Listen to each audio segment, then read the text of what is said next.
Have you ever seen a town on edge, caught between fear and hope, where a single voice can change the course of every life? Imagine a place where old secrets run as deep as the river, where warnings are whispers and trust is a fragile thing today. We bring you a story that begins in a crowded courthouse and ends with a lesson the world will never forget. Before we begin, I want to know, where in the world are you watching from? Are you joining us from a small town, a big city, or somewhere in between? Let me know in the comments right now and share what drew you to this story. I love hearing from all of you, and you might just find someone watching from your hometown now. Picture this: a quiet woman stands alone at the defense table, accused of causing panic in her community. The world calls her crazy. Neighbors turn away. Even her own family struggles to understand. But just as the verdict seems certain, a silent figure rises from the back of the room, 3 stars glinting on his shoulder. In that moment, everything changes. What would you do if the world refused to listen? Would you speak up anyway? Would you risk your reputation, your safety, your future, to protect people who might never believe you?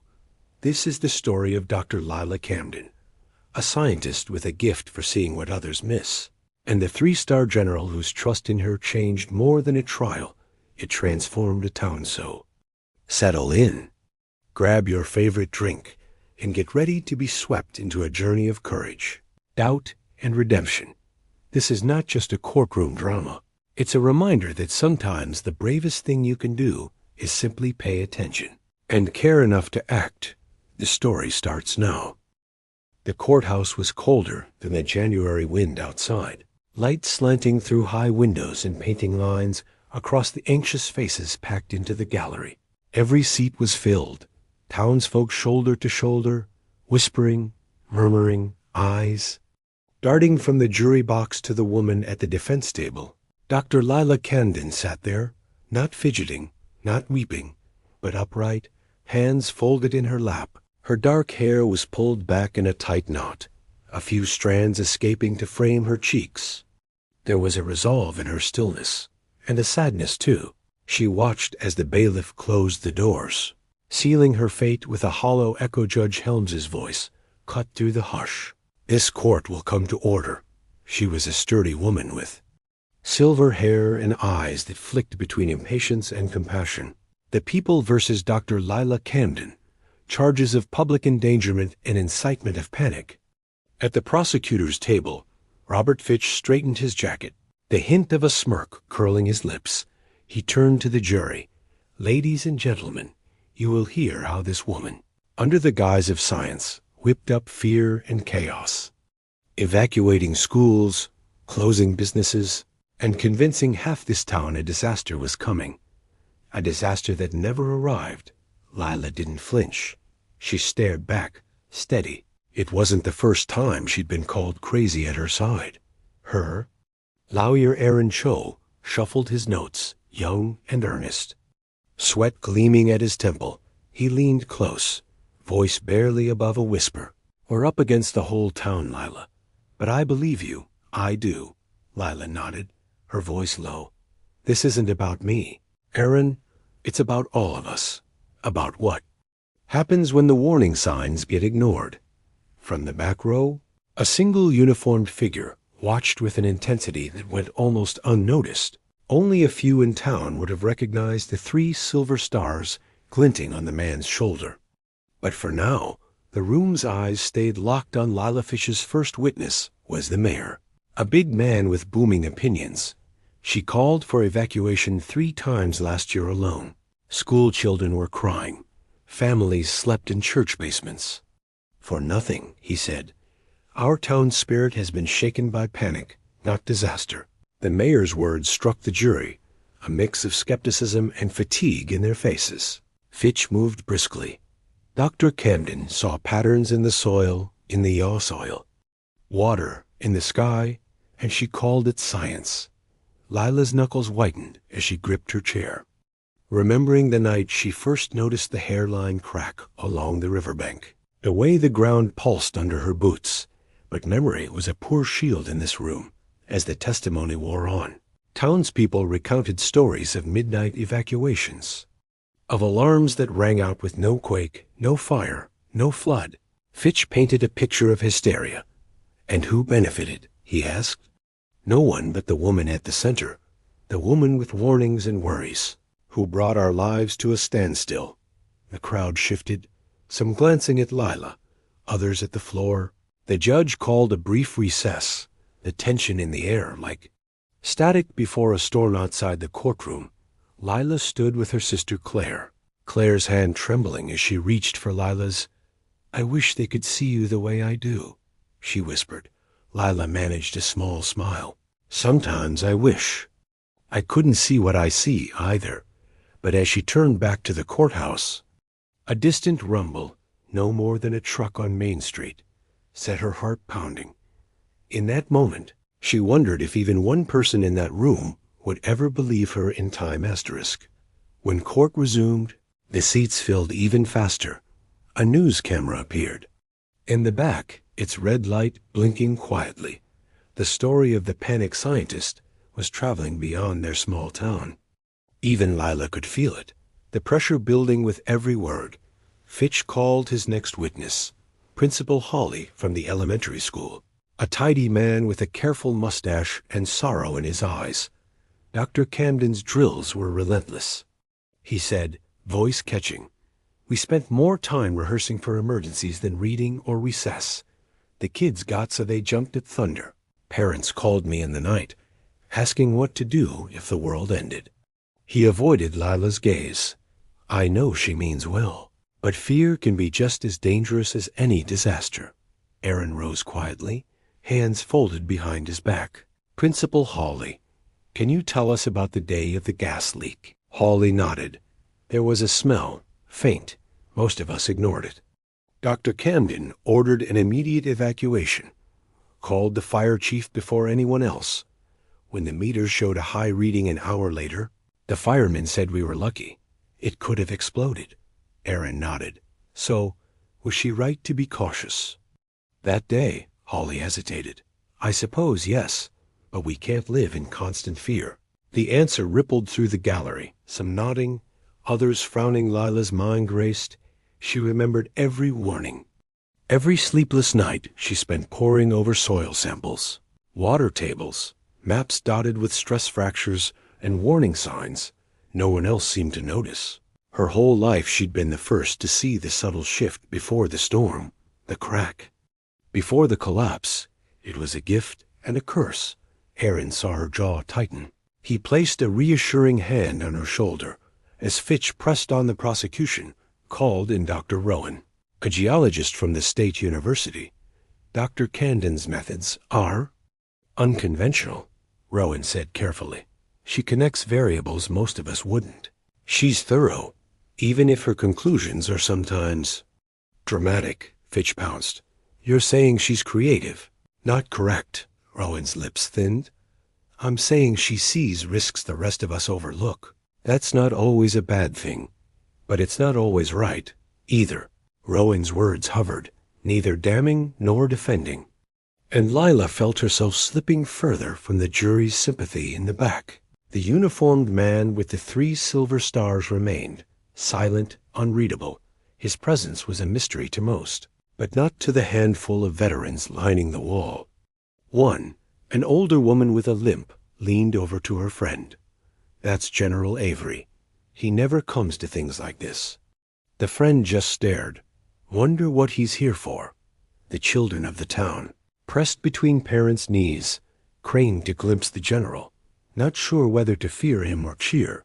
But General Malcolm Avery did not move. His hands were clasped, eyes never leaving Lila.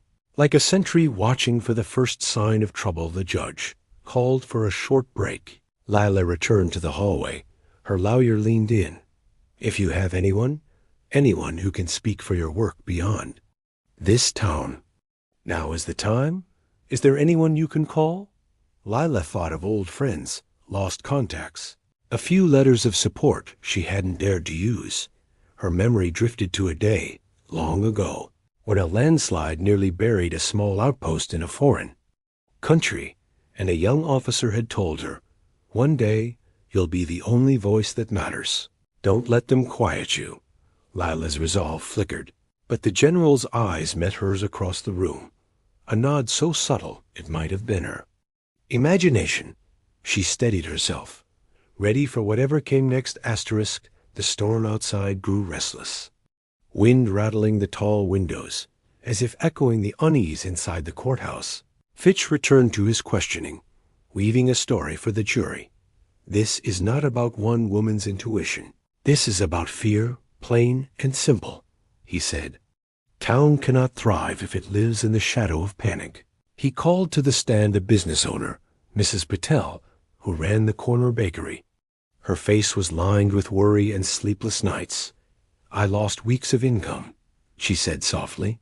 Every time there was a warning, the street emptied. People are tired, scared. Some say we should move away. My husband blames Dr. Camden, but I don't know. Maybe she was only trying to help. Erin stood and faced Mrs. Patel. Did anything ever happen to your shop? She shook her head. No, except once, when water from a burst pipe nearly flooded us.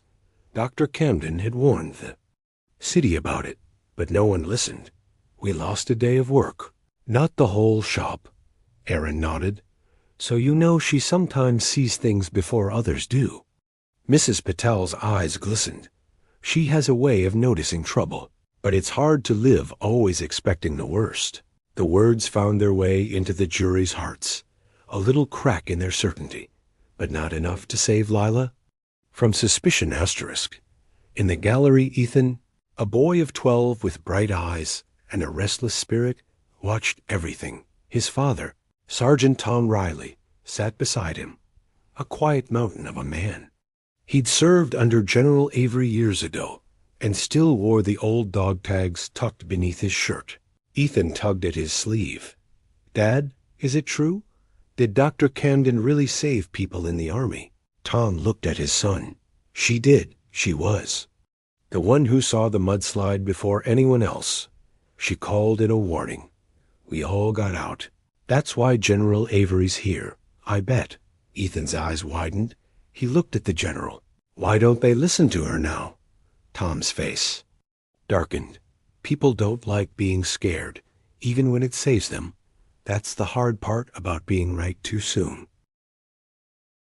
Back inside, Fitch's final witness of the day was Dr. Karen Wu, a psychiatrist from the state hospital.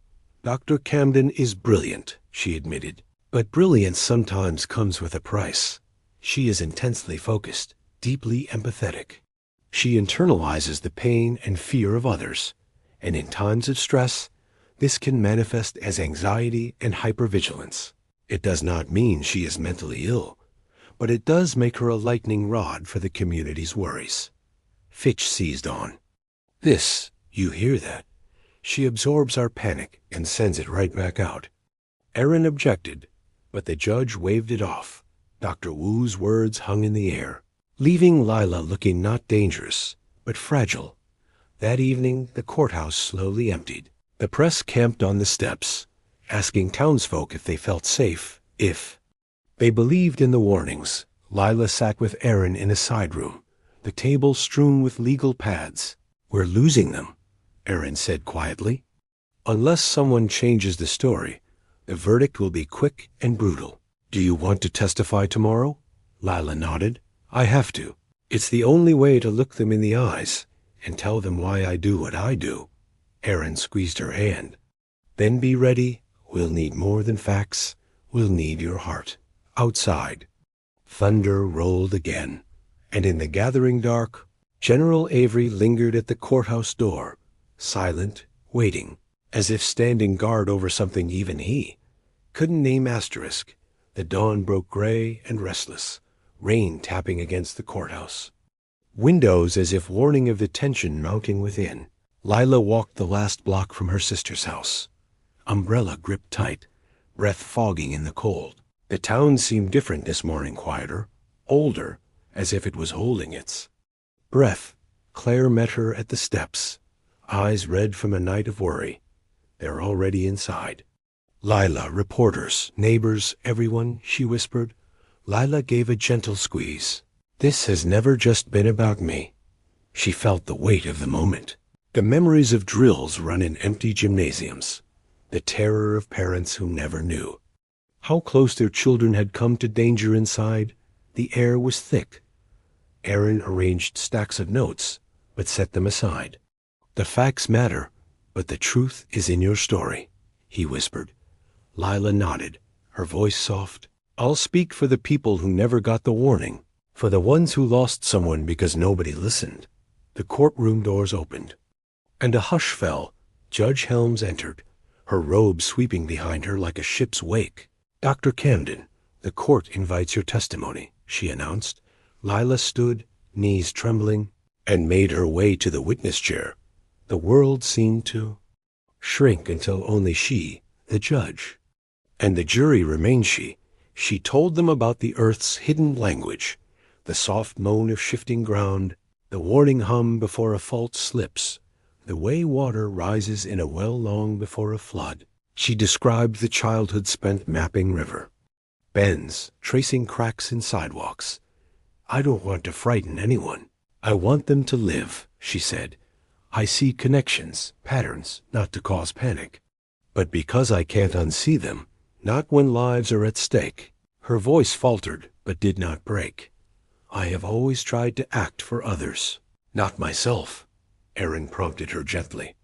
Tell them about Afghanistan. The courtroom seemed to lean forward.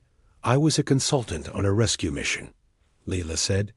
Satellite images showed a stable pass, but my data said otherwise. I sent warnings. General Avery trusted me.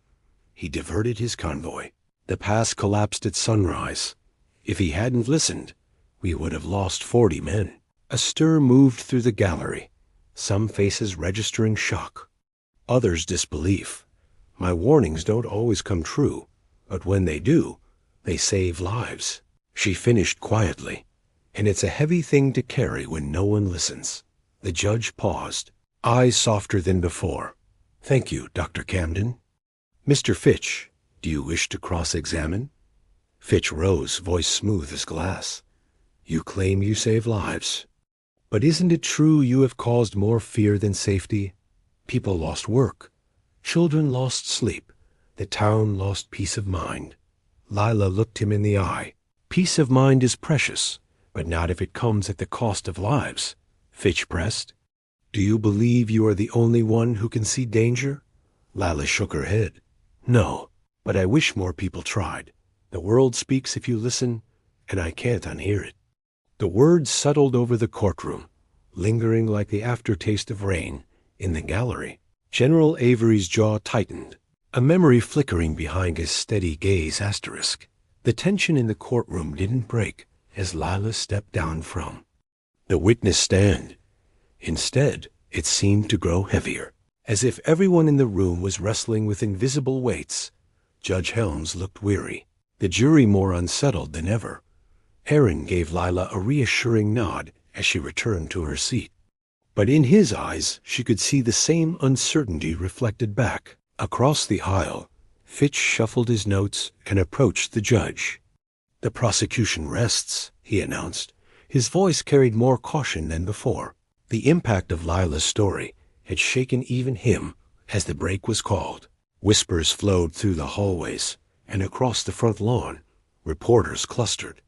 Around townspeople, eager for a soundbite, some insisted Lila had always meant well.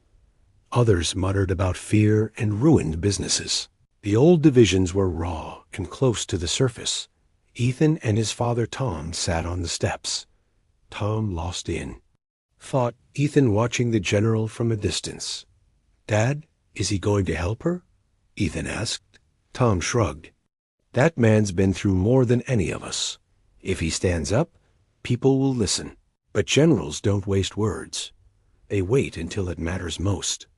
Inside, Aaron pored over legal texts, searching for a precedent, a miracle. He knew he needed something more than logic or emotion, something that could cut through the fog of uncertainty. Claire found Lila in the corner of the corridor, pressed a cup of coffee into her hands. I remember when you used to be the hero, she whispered. When you saved the neighbor's boy from drowning? When the school called you in the night because nobody else could read the storm radar? You haven't changed, Lila, but maybe the world did. Lila managed a grateful smile. I just wish they'd remember the whole story, not just the parts that hurt. As the afternoon session began, Judge Helms called for closing arguments. Fitch took the floor first, his tone more measured.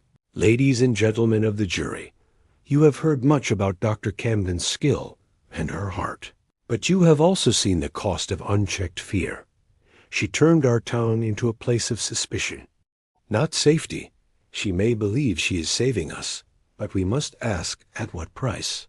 He let the silence hang before stepping back. Aaron rose, his hands steady at last.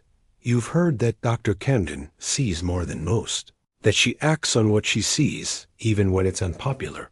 When her warnings proved true, lives were saved.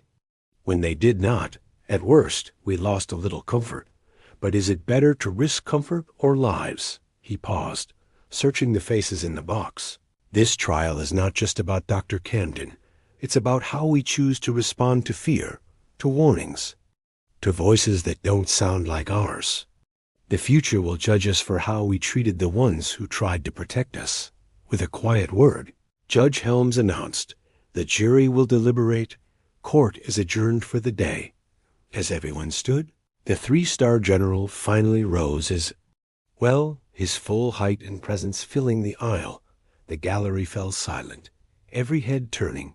He made his way slowly to the judge's bench, paused, and spoke just loud enough for the courtroom to hear. If the court permits, I request to testify. The room froze. Even Fitch could not hide his surprise. Judge Helms nodded once, gravely. Tomorrow morning, General, you will have the stand. That night, the town buzzed with rumors, in every kitchen and coffee shop. The talk was the same.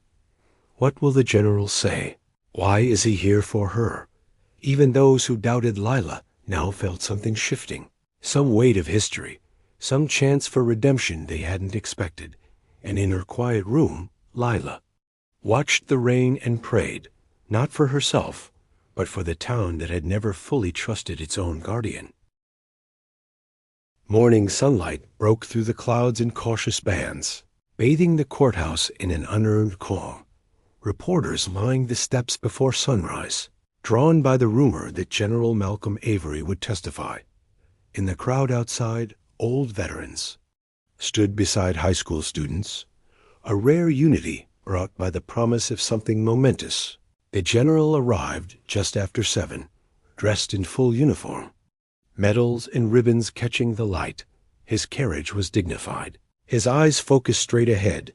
He paused to nod to Tom Riley, Ethan's father, and for a moment, the two men shared a silent understanding that needed no words. Inside, Judge Helms called the court to order. The room was packed, every seat taken, even the gallery full to standing.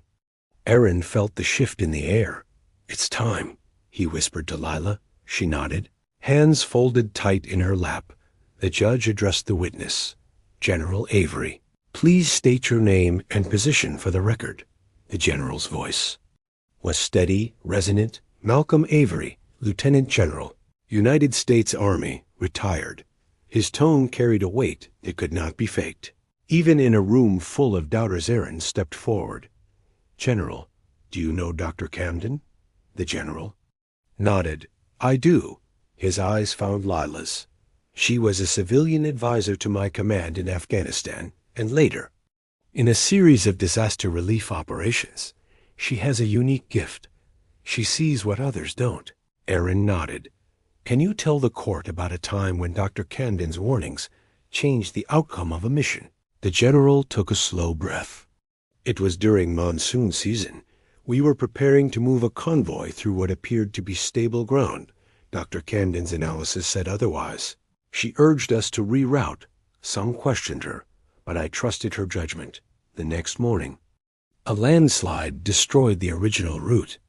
Had we not moved, I would not be standing here today, nor would half my command. A wave of murmurs swept through the room. Fitch stood, Voice cautious for the first time. General, are you saying you trusted Dr. Camden over your own men? Avery did not blink. When lives are at stake, you listen to the person who sees danger first, not the one who shouts the loudest. That's leadership, not luck. He fixed the prosecutor with a look that made even the judge sit taller.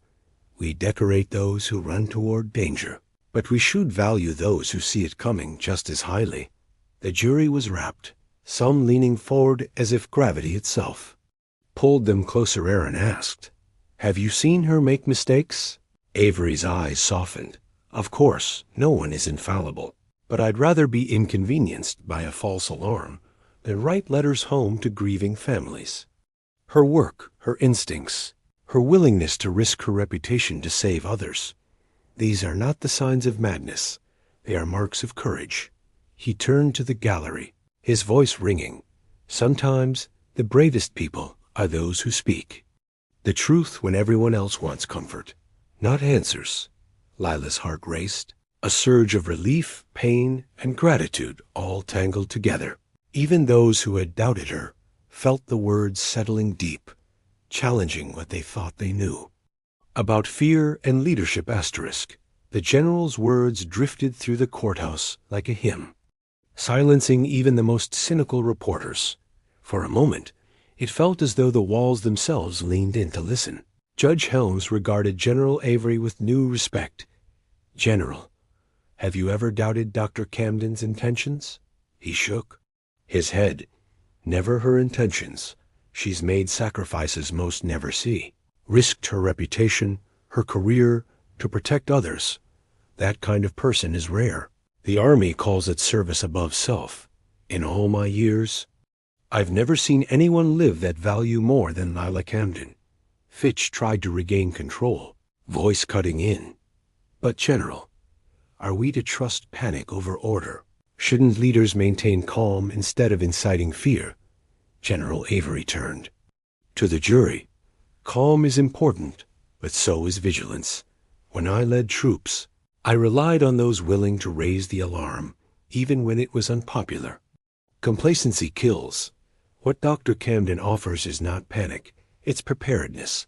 The real danger is ignoring our kind of warning until it's too late." His words rippled through the crowd, and even some of the sternest faces softened. Aaron leaned forward. "General, how would you describe Dr. Camden's character in a single word?" The general answered without pause. "Integrity." He turned to Lila, and for the first time since arriving, the general smiled. "We need more like her. In every town, not fewer. She gave me back my men, and for that, I owe her a debt beyond words." Lila's eyes filled with unshed tears, the years of ridicule and doubt pushed aside by a simple, public affirmation. It felt as if the whole town was holding its breath, waiting for the weight of history to tip one way or the other judge. Helms cleared her throat, voice softening.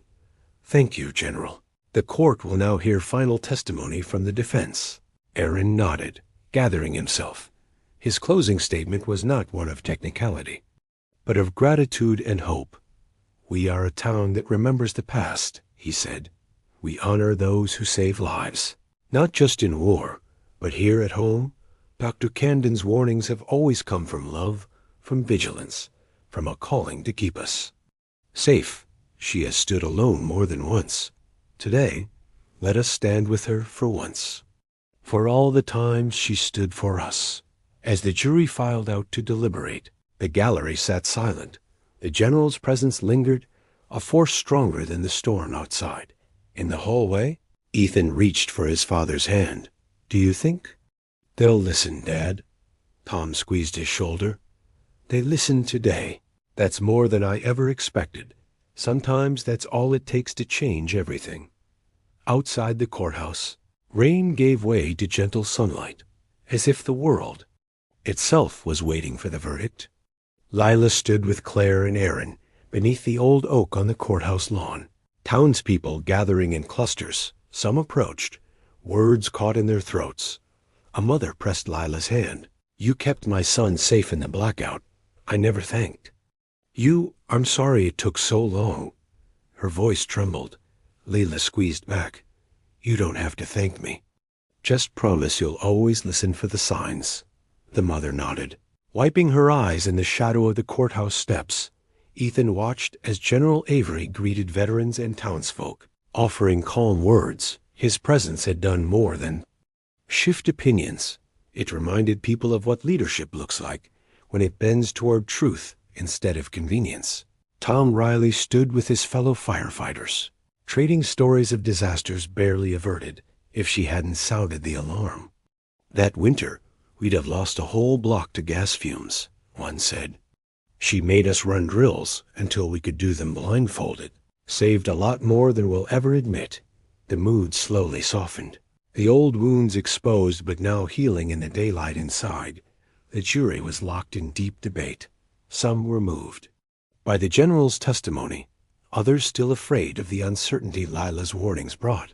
But as stories were recalled, gas leaks caught in time, children ushered to safety, fields spared from fire, something shifted. For the first time, the town began to see not just the panic, but the purpose, not just the fear, but the faith it took to speak up again and again, even when nobody wanted to listen. As the sun slid low, the jury emerged at last. The crowd surged forward, a hush falling as Judge Helms took her seat. Lila's heart pounded, hands clasped tight in Claire's. Aaron leaned in, voice a whisper. "No matter what happens, you changed something in this place." Judge Helms nodded to the foreman. As the jury reached a verdict, the foreman, an older woman with tired eyes and a voice that shook, answered, "We have, Your Honor." The world seemed to stop spinning.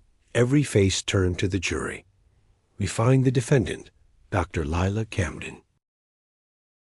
The breathless pause hung over the courtroom, thick and fragile as glass. The foreman's voice wavered only a little. "We find the defendant not guilty." The words echoed in the high chamber, met at first by stunned silence, then the soft sound of someone weeping. It was as if the whole town exhaled at once. Lila stood frozen, the weight of months, even years, falling away in an instant. Claire let out a sound halfway between a laugh and a sob, wrapping her arms tight around her. "Sister." Aaron smiled through tears. "You did it, Lila. You really did it." In the jury box, faces once closed off now reflected a quiet awe. Several jurors wiped their eyes. One mouthed, "Thank you." As Lila caught her gaze, Judge Helms set aside her gavel, voice uncharacteristically warm. "Sometimes justice is a matter of seeing what others cannot. Dr. Camden, you have served your community with courage. I hope they will serve you in return." The gallery erupted, some in cheers, others in tears. Even the doubters swept up by the relief and gratitude flooding the room. General Avery stood at the back, his posture never breaking, but a gentle pride flickered across his weathered features.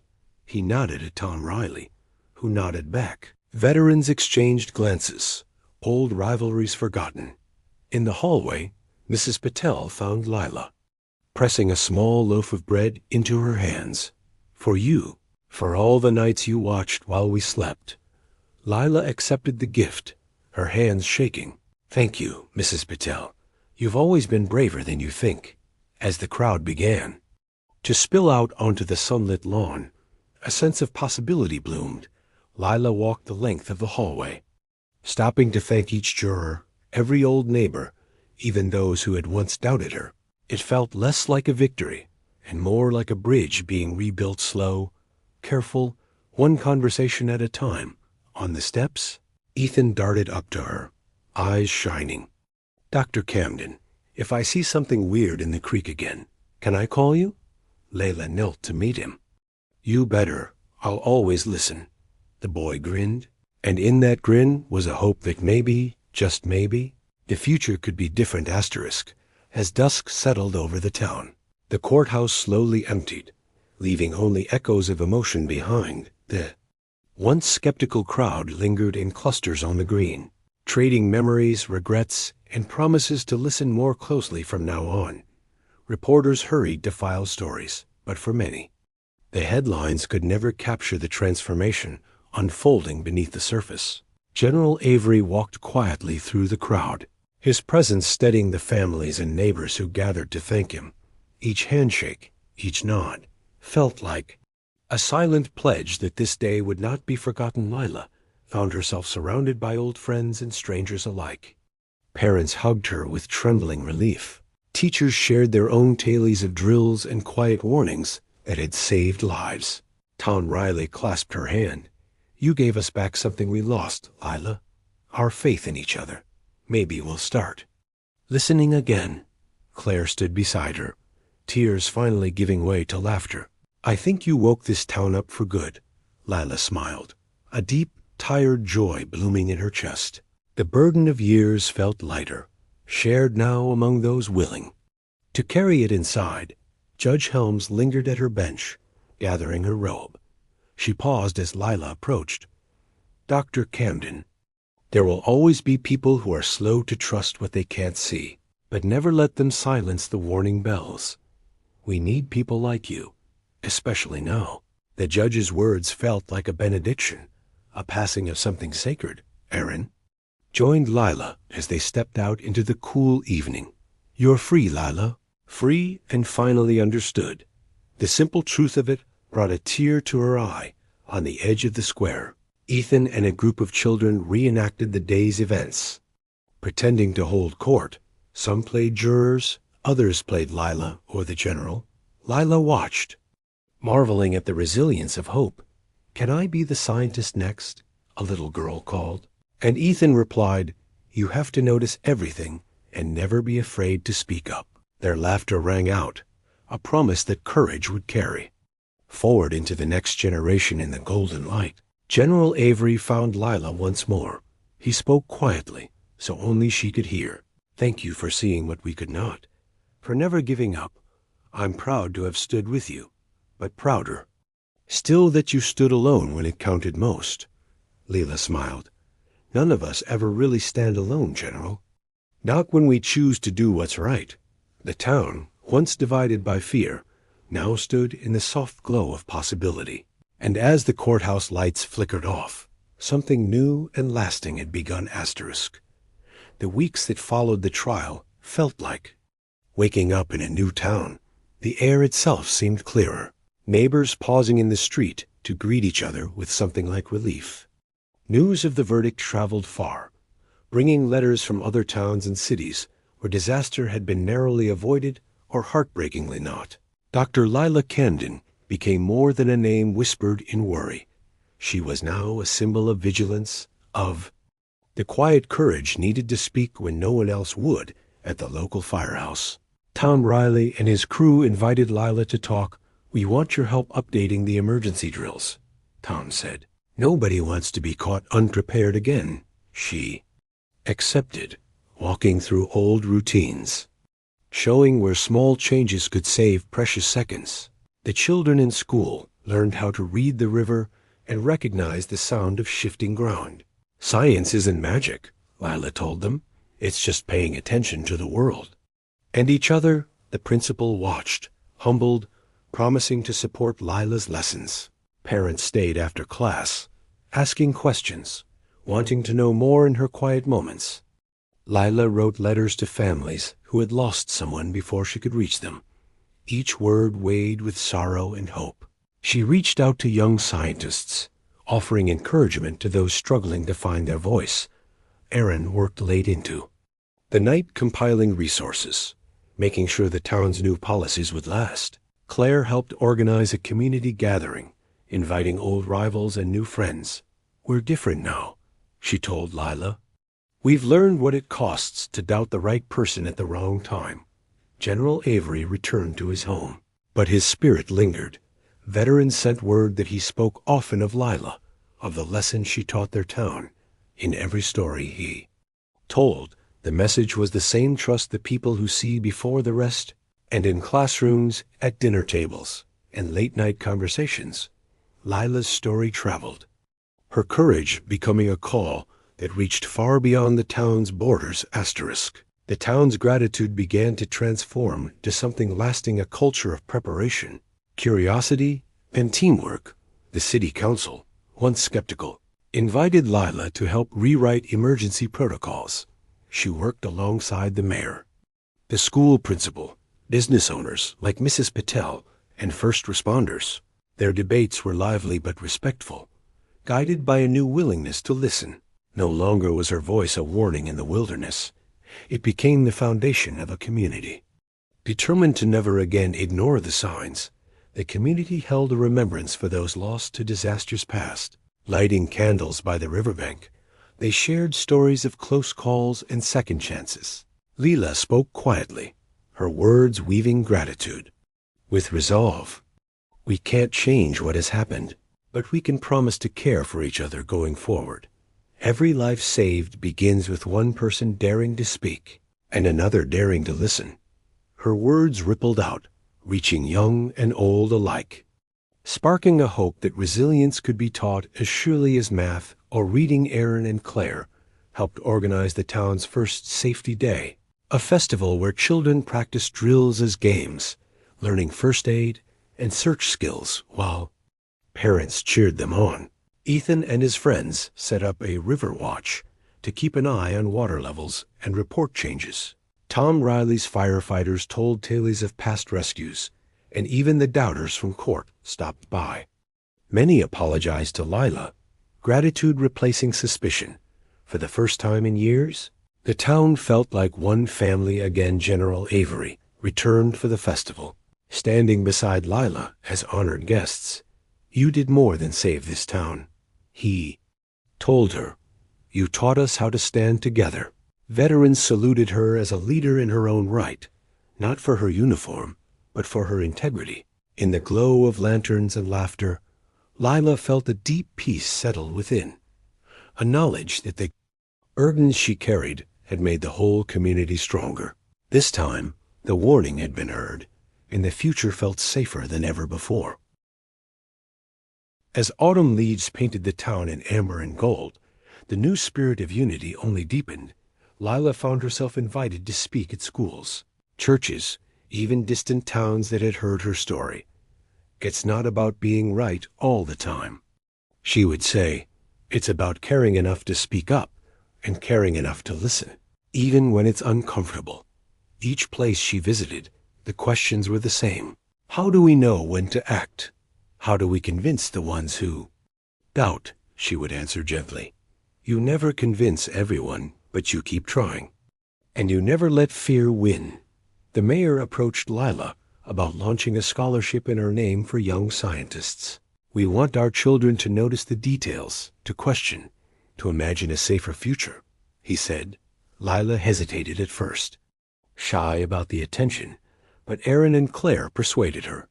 "It's not just your name. It's your courage that will inspire them," Aaron said. And so, the Camden Scholars Program began, offering opportunities for students to study earth sciences, engineering, and emergency management. The first recipients were announced at a town hall packed with families, teachers, and even a few of the jurors who had once doubted Lila. The applause was thunderous, echoing down the halls of the old courthouse. Tom Riley and his firefighters continued to refine their emergency responses, working closely with Lila to run new drills and teach practical skills. Ethan and his River Watch Club grew, with younger children looking up to them as heroes. In classrooms, science projects filled the windows, little hands drawing fault lines and mapping weather systems. Mrs. Patel started stocking disaster kits in her bakery, turning caution into comfort with every loaf sold. She'd even put up a sign, "Prepared, not panicked, thanks to Dr. Camden," General Avery wrote. An editorial for the local newspaper, praising the town's transformation. "We are strongest when we trust each other, and when we value every voice, even the quiet ones. Let this town be the example others follow," he wrote. His words traveled, carried on news wires and social media, and Lila's quiet heroism became a spark for resilience far beyond the little town that had once called her crazy. Winter arrived with a hush of snow, softening the world and bringing a sense of calm to the town that had once been divided by fear. Lila walked the quiet streets, greeted by neighbors with warmth and gratitude. The bakery's window glowed, full of families sharing stories and bread. Fire trucks rolled out for routine drills, not emergencies, and the children's laughter echoed off icy sidewalks as they rehearsed what to do when the world grew uncertain. Even the oldest residents began to look forward, unafraid to ask questions or raise a hand if something felt wrong one icy morning. A tremor rattled the town, just a gentle shiver, but enough to stir old anxieties. Lila's phone buzzed as calls came in. Should we evacuate? Is it safe? She checked her data, confirmed it was only a minor shift, and calmly reassured. Everyone, we're prepared, and I'm watching. We'll always be ready to act. But we don't need to be afraid. The town trusted her now, and the fear that once sparked panic instead became a rallying cry for connection. Volunteers checked on their neighbors. The principal led the children in a quick safety drill, and even Mrs. Patel laughed. It's just a wobble, not the end of the world. General Avery called from his distant post, his voice warm with pride. You led them through more than a trial, Lila. You taught them how to face what's next. I see the change in every story I hear. Lila thanked him. It was never just me, General. It was everyone choosing to believe that listening matters. That working together makes us safer than we could ever be alone. He agreed. That's the heart of leadership. You've become a beacon, and your light is reaching farther than you know. In the months that followed, letters and visits. From distant towns arrived requests for Lila to help build their own warning systems. To share what she had learned the hard way, she traveled to communities on the coast, in the mountains, and even to bustling cities where no one thought disaster could ever strike. Each place, she found echoes of her own story voices longing to be heard, lessons waiting to be learned, hope buried just beneath the surface. With each new friendship, she grew more certain that change was possible. One conversation at a time on a snowy evening. The town gathered for the winter festival. Lanterns lined the streets. Children paraded with homemade safety gear. And Lila was honored with a simple medal, inscribed with the words, for listening, for leading, for loving. In that shining moment, surrounded by the people who had once called her crazy, Lila knew the trial was never really about her alone. It was about what a community could become when it chose faith over fear as the snow began to melt.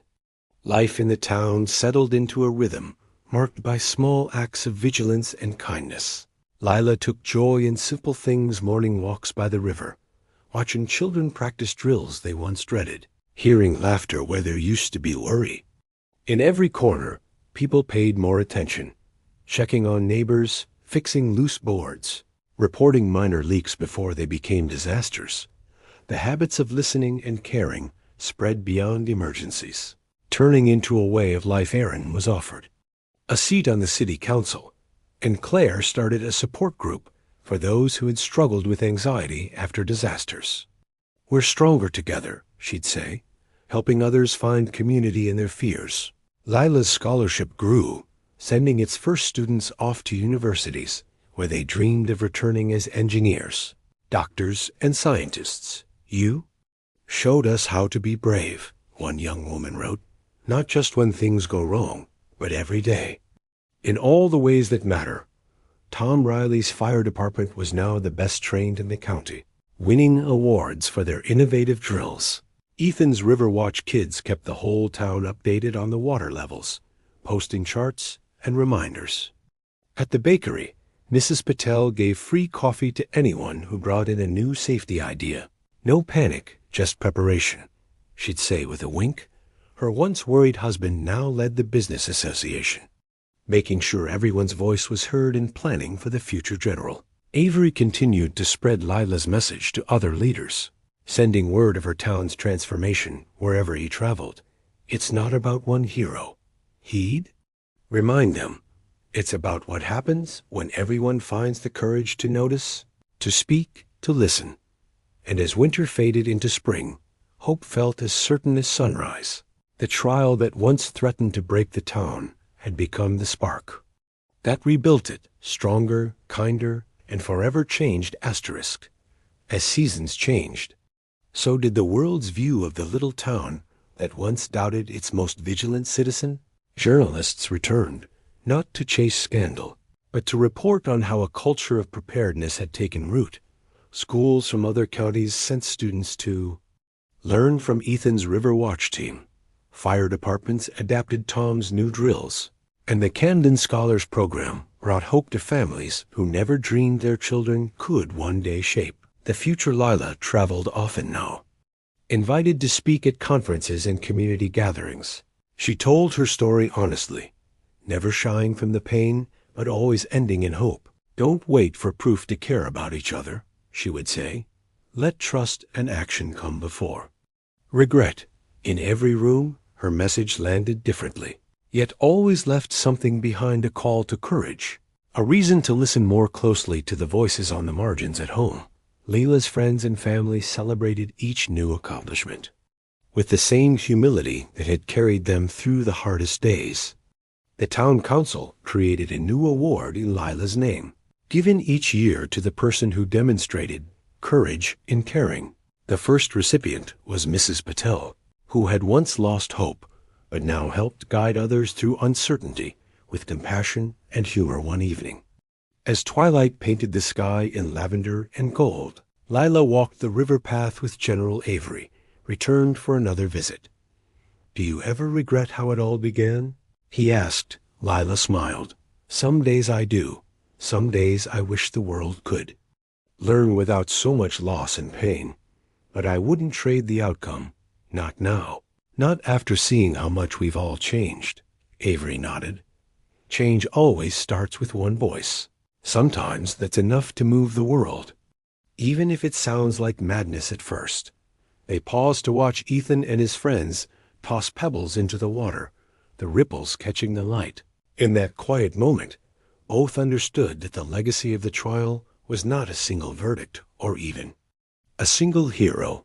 It was a living, breathing community, bound by courage, humility, and the stubborn hope that the world could always be made safer by those willing to listen. The years passed, and with each passing season, the lessons learned in that old courthouse grew roots. Lila's name became synonymous with vigilance and compassion, but she never stopped reminding everyone it was the town, not just one person, that transformed fear into strength. As new threats came and went, floods held back by reinforced levees, fires contained by early warnings, storms weathered by readiness, the people looked out for one another in ways big and small. It was never about avoiding all risk, but about facing it together. Young people returned from college, inspired by Lila's story and eager to give back. They brought new ideas for science fairs, technology for better monitoring, and fresh energy. To old systems, Aaron, now council president, helped pass policies that put community well-being ahead of convenience. Claire's support group expanded, offering a safe place for anyone struggling with fear or loss. "We're all guardians in our own way," she'd say. "No voice is too small if it's raised for the right reason." General Avery became a mentor to a new generation of leaders, always pointing to the quiet strength he saw in Lila and her friends. "Greatness is measured in what we do for each other," he told classrooms and town halls, "and in what we're willing to risk for the sake of someone else's tomorrow." Veterans and first responders carry his message beyond county lines, and everywhere they went, people listened just a little more closely, asked questions a little more bravely. On a late summer afternoon, the town gathered for a new tradition, the Festival of Listening. Music played, children raced through obstacle courses designed by Ethan and his crew, and lanterns floated on the river in memory of challenges faced and overcome. Lila was asked to say a few words. She spoke simply. A safer world starts with a single step, a single voice, sometimes a warning, sometimes a question, sometimes just the willingness to believe. "Thank you for proving to me and to yourselves that courage comes in many forms." The applause that followed was long and heartfelt. The sound of a community forever changed by its own resilience asterisk. As the sun set on the festival of listening, lanterns drifted along the river, their golden light flickering in the gentle current. Lila stood on the bank beside Ethan and his friends, watching the small lights mingle. "Each lantern is a lesson, isn't it?" Ethan said quietly. Lila smiled. "Everyone. Every time you notice something others miss. Every time you help. Instead of waiting, you add another light." Claire hugged Lila from behind. "You didn't just warn this town. You woke it up. You gave us back our hope." Tom Riley joined them, holding a baby in his arms. "I used to think courage meant running into a burning building. Now I know it can mean speaking when it's hardest or listening when it's inconvenient." The group laughed softly, comforted by the shared understanding that their bonds were forged not in ease, but in trials. General Avery walked among the crowd, shaking hands, offering encouragement. His own journey of learning and humility had inspired many, and his presence was now that of a trusted elder rather than a distant hero. The next day, Lila met with a new group of scholarship students. Young faces bright with ambition and questions. "How do we know if our warnings will matter?" one asked. Lila knelt beside her. "Sometimes you won't know, and sometimes people will call you crazy, but you speak anyway, because silence never saves a life. Find the courage to care more about what's right than what's easy. That's how you change the world."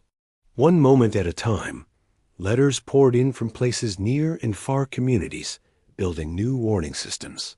Schools starting science clubs, families setting up neighborhood watches. Lila and her little town became a model for something larger. A proof that trust and teamwork could grow even from the hardest beginnings. The town's story spread not because of the disasters they'd faced, but because of the hope they'd chosen, the ordinary people who dared to listen, and the one woman who never let fear silence her heart asterisk. With each passing year, the story of Lila and her town became a quiet legend, not just within the county, but wherever people wrestled with fear and doubt. Teachers used her example to encourage curiosity. Leaders invoked her courage when difficult decisions arose, and ordinary folks remembered that even warnings that make us uncomfortable might be the very ones that save us. New leaders rose, shaped by her lessons, never afraid to pause, to notice, to speak up when the easy thing would have been to stay silent. Lila continued her work researching, teaching, guiding communities, but always found her way back home. Each return brought new faces eager to thank her, new children running up with stories of near misses averted by listening to the river or watching the weather. Her relationship with General Avery deepened into a cherished friendship. Two warriors of different worlds forever bonded by one moment of shared trusting the heart of town. A mural was painted on the side of the old bakery. It showed a woman standing on the courthouse steps, surrounded by families, firefighters, children, and the three-star general. Light streamed down in rays, but the focus was not on any one face. It was on the hands joined together a tapestry of a town that learned, at last, the power of unity. At the mural's unveiling, Mrs. Patel spoke through tears. "This is our story, not of panic, but of paying attention, of learning that we are strongest when we look out for each other. No one voice saved us. We all did when we finally chose to listen." That night, Lila stood before the mural in the cool air, memories swirling like leaves at her feet. She closed her eyes, listening not for warnings, but for the quiet harmony of a place at peace with itself. The trial that could have shattered her spirit had instead become the seed of something beautiful. In the silence, she felt the presence of everyone she had ever helped, and of all those who had helped her in return. Spring returned, carrying with it the promise of renewal. Lila awoke one morning to the gentle chorus of birds outside her window, a scent of rain-soaked earth drifting through the open pane. She walked the familiar paths of her town, now alive with hope. Everywhere she went, people greeted her, not as the woman who once brought fear, but as the friend who helped them face it In the square, children raced through drills disguised as games. Parents smiled with easy confidence. Shopkeepers nodded. "Good morning, Dr. Camden. See anything we should know about?" The laughter that followed was light, born not of skepticism, but of shared respect on the anniversary of her trial. The community gathered beneath the mural on the bakery wall. Lanterns hung from every window, music played, and the air was full of celebration. General Avery stood at Lila's side, his face lined with years and wisdom, but his eyes shining. He addressed the crowd. "We all remember when we called her crazy, when we doubted the very warnings that saved us. But what I learned, and what I hope you all carry forward, is that it takes courage to see what others cannot, and even greater courage to speak up when the world won't listen. Dr. Camden gave us that courage. She taught us to listen to each other, and in doing so, she gave us back our future." Lila stepped forward, voice steady and gentle. "This town taught me as much as I ever taught you. None of us gets through life alone. We need each other's questions, doubts, and hearts.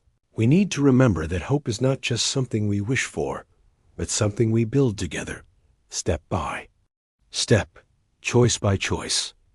Her words rippled through the crowd, faces shining in lantern light. "If I leave you with anything, let it be this: never be afraid to care, never be afraid to speak, and never let fear silence the truth that saves lives." The lanterns rose into the dusk, lifting wishes and memories skyward. The music swelled, families embraced, and the old divisions faded into the past. Under the watchful gaze of the mural, the people stood as one, their courage born from 1,000 small acts of attention, kindness, and trust. And as the stars appeared overhead, Lila felt a peace she had never known. The world had changed not by miracle, but by the stubborn hope of ordinary people who dared to listening that moment. The story of the town was not just hers, but everyone's, a living promise that even the faintest warning, if heeded, could become the first note in a symphony of redemption. The future was open, bright, and waiting, to be built one voice at a time.